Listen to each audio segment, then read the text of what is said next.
Hakenyo trik ukala lingkot arja arpulai uba Hamletson Dohling ringkat lang bat kinong kersan jang u kiralit penyeso eladi bat keseng NPP hakejelang kablalong hamadan umlingka.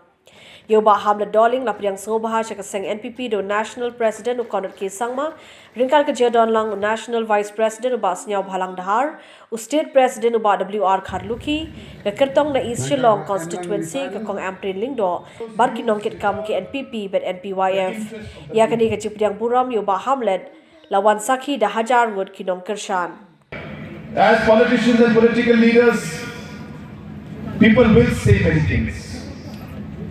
But when we know that we are doing the right thing, when we know that our conscience is clear, when we know that what we're doing is for the best interest of the people in the state, nothing deters us.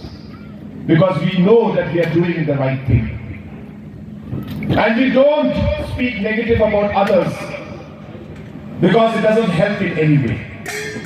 I have always believed that we should always have a positive mindset. Even in difficult situations, we must smile. Even in biggest challenges that we have, we must have hope.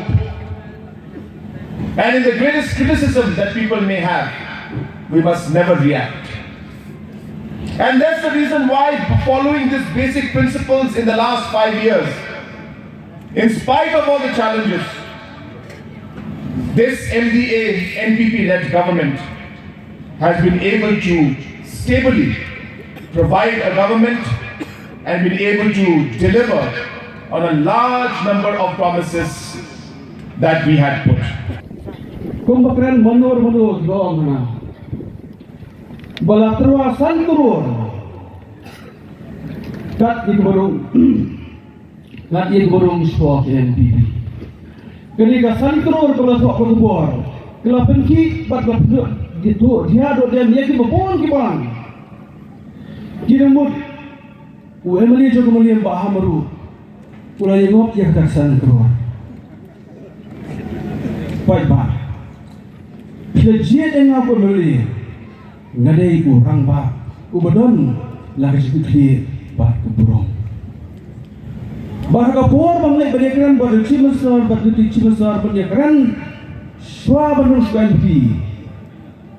Mulakan ikut keluar negeri. Berikan tan asli cuma ngomong besar.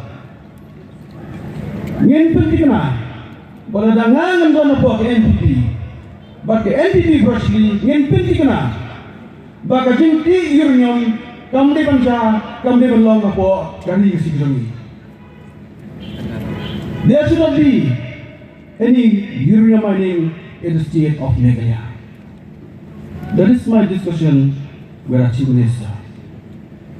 But the